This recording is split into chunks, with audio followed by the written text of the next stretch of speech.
ಆಮೇಲೆ ನಾವು ಈ ಥರ ಎಲ್ಲ ಇದೆ ಅಂತ ಫೋಟೋ ನೋಡಿ. ಆಮೇಲೆ ಇನ್ನೊಂದೇನೆಂದರೆ ಈ ಫೋಟೋ ಇದೆಯಲ್ಲ, ಈ ಫೋಟೋಗೆ ಒಂದು ಬಾಡಿ ಒಂದು ಬೆಲೆ ಇದೆ. ಅದು ನನಗೆ ಅವರೇ ಕೊಟ್ಟಿದ್ದು ಈ ಫೋಟೋ, ಅಪ್ಪು ಸರೇ ಕೊಟ್ಟರು. ಇದ್ರದ್ದು ಒಂದು ಬ್ಯಾಡ್ ರಿಸಲ್ಟ್ ಹೇಳ್ತೀನಿ. ಒಳ್ಳೇದಂತೂ ಅಲ್ಲ, ಗುಡ್ ರಿಸಲ್ಟ್ ಅಲ್ಲ, ಬ್ಯಾಡ್ ರಿಸಲ್ಟು. ಕೆಳಗಡೆ ನಾನು ಹೋಟ್ಲು ಮಾಡಿದ್ದೆ, ಈ ಫೋಟೋನ ಅಲ್ಲಿ ಹೋಟ್ಲಿಗೆ ಹಾಕೋಣ ಅಂತ ಇಟ್ಟಿದ್ದೆ.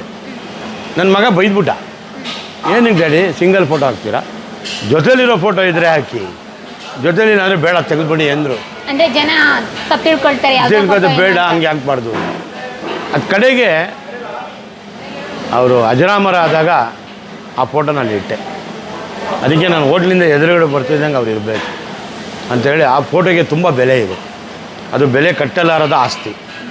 ಅದಕ್ಕೆ ನಾನು ತುಂಬ ಮನಸ್ಪೂರ್ವಕವಾಗಿ ಗೌರವ ಕೊಡ್ತೀನಿ. ಒಂದು ಟೈಮಲ್ಲಿ ಕಣ್ಣಲ್ಲಿ ನೀರು ಬರುತ್ತೆ. ವಯಸ್ಸಾದವ್ರು ಬರ್ತಾರೆ, ಅಪ್ಪ ನೀನು ತುಂಬ ಚೆನ್ನಾಗಿ ಮಾಡ್ತೆ ಕಣಪ್ಪ, ನಮ್ಮದೆಲ್ಲ ಹಳೆಯ ಕಾಲದ ಅಡುಗೆ ಮಾಡ್ತೆ ಕಣಪ್ಪ ಅಂತಾರೆ. ಆ ಮಾತುಗಳು ಅಂದಾಗ ಆ ಭಾವನೆ ಎಲ್ಗೂ ಹೋಗುತ್ತೆ. ಅದು ಬೇಕಲ್ಲ, ಎಲ್ಲರಿಗೂ ಬರೋಲ್ಲ. ನಾವು ಇವತ್ತೊಂದು ಕೋಟಿ ಎಲ್ಲ 100 ಕೋಟಿ ಖರ್ಚು ಮಾಡಿದ್ರು ಈ ಪಿಕ್ಚರ್ ತೆಗಿಯೋಕ್ಕೆ ಆಗ್ತಾ ಇರಲಿಲ್ಲ. ಕರೆಕ್ಟ್. 100 ಕೋಟಿ ಖರ್ಚು ಮಾಡಿದ್ರೆ ಈ ಪಿಕ್ಚರ್ ಬರ್ತಾನೆ ಇರಲಿಲ್ಲ. ಬೆಳ್ಳುಳ್ಳಿ ಕಬಾಬ್ ಪಿಕ್ಚರು ಇಷ್ಟು ಓಡ್ತಾ ಇದೆ ಅಂದರೆ ಯಾವುದೋ ನಾವು ಜನ್ಮದ ಪುಣ್ಯ, ನಾವು ಕೇಳ್ಕೊಂಬಂದಿದ್ದ ಪುಣ್ಯ.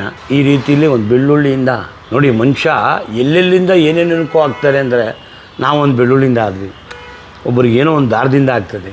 ನಾರಿ ಸ್ವರ್ಗಕ್ಕೆ ಸೇರಿ ಅಂದಂಗೆ ಅದಕ್ಕೆ ಯಾವುದೋ ಒಂದು ದಾರ ಬರುತ್ತೆ. ಅದನ್ನು ನಾವು ಕರೆಕ್ಟಾಗಿ ಪೋಣಿಸ್ಕೊಂಡು ಕ್ಲೀನಾಗಿ ಸೆಟಪ್ ಮಾಡಿಕೊಂಡ್ರೆ ಅದಕ್ಕೆ ಸಕ್ಸಸ್ ಆಗುತ್ತೆ ಅನ್ನೋಕ್ಕೆ ನನ್ನ ನಿದರ್ಶನನೇ ತುಂಬ ದೊಡ್ಡದು.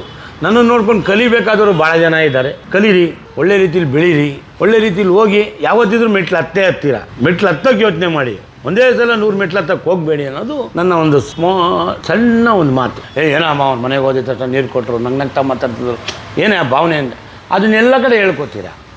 ಅಷ್ಟೇ ಇದಕ್ಕೆ ಕಾರಣಗಳು. ಯಾಕಂದರೆ ಬಂದವ್ರಿಗೆ ಆ ಗುಡ್ ಇಂಪ್ರೆಷನ್ ಅಂತಾರಲ್ಲ ಅದಿರ್ಬೇಕು. ಬರ್ತಾ ಇದ್ದಂಗೆ ಬ್ಯಾಡ್ ಇಂಪ್ರೆಷನ್ ಆದರೆ ಒಳಗಡೆ ಹೋದ್ರೆ ಹಿಂಗೆ ಇರುತ್ತಾ ಅಂತ ಅನಿಸುತ್ತೆ. ಹಾಗಾದ್ರೆ ಇದೆಲ್ಲ ಪ್ಲಾನಿಂಗ್ ಎಲ್ಲ ನಿಮ್ಮದೇನೆ? ಎಲ್ಲ ನಂದೇ ಮೇಡಮ್, ನಂದೇ. ಮುಂಚೆ ಅಂತೂ ನಾನು ಒಂದು ವಿಲೇಜೇ ಮಾಡಿಬಿಟ್ಟಿದ್ದೆ.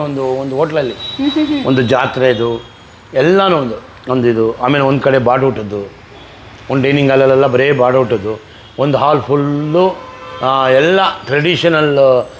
ಒಂದು ಊರಲ್ಲಿ ಹಬ್ಬ ಆದರೆ ಊರ ಜಾತ್ರೆ ಏನಾಗುತ್ತೆ, ಯಾವ ಥರ ಪ್ರೊಸಿಷನ್ಸ್ ಬರುತ್ತೆ, ಕಾನ್ಸೆಪ್ಟ್ ಹಂಗೆ ಒಂದೊಂದೇ ದೊಮ್ಲೂರಲ್ಲಿ ಒಂದು ಹೋಟ್ಲು ಮಾಡಿದ್ದೆ. ಸೊ ಶಾಂತಸಾಗರ್ ಹಿಂದೆಗಡೆ ಆ ಒಂದು ಟೋಟಲ್ ಒಂದು 3000 ಸ್ಕ್ವೇರ್ ಫೀಟ್ ಇತ್ತು, ದೊಡ್ಡ ಹೋಟ್ಲು. ಆ ಜಾಗನ ತುಂಬ ಚೆನ್ನಾಗಿ ಆರ್ಟ್ ವರ್ಕ್ ಎಲ್ಲ ಮಾಡಿ ತುಂಬ ಚೆನ್ನಾಗಿ ಮಾಡಿದೆ.